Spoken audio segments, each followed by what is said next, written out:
আসসালামু আলাইকুম রহমতুল্লাহ। অনেক কষ্টের পরে আজকে আমি বিদ্যুতের লাইন পাইলাম। এখন পর্যন্ত আমার কাঠ চালু হয় নাই, সমস্ত ফ্যানও চালু হয় নাই। এই যে একটা ফ্যান চালু হয়েছে, এই ফ্যানটা শুধু হ্যাঁ, এই যে একটা ফ্যান চালু হয়েছে।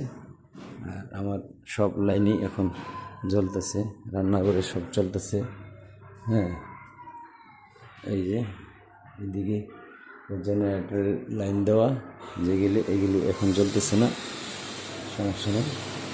এগুলো আমার ভিআইপি ফ্যান, ফ্যান ঘুরতেছে আলহামদুলিল্লাহ, যথেষ্ট পরিমাণ বাতাস। আর হলো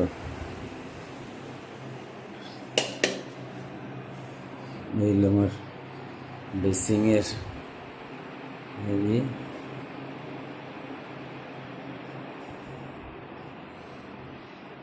এইখানে লাইট হলো দুটা জ্বললো, ফ্যানের সংযোগ নাই এখানে।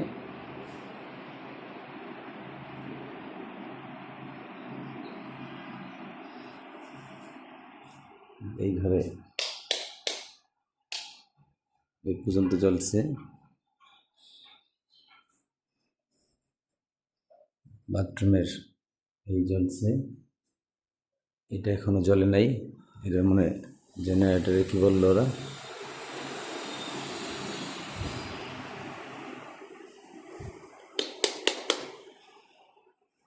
এই যে এখানে সব চলছে আলহামদুলিল্লাহ। আর এইখানে সংযোগ এখন আসে নাই।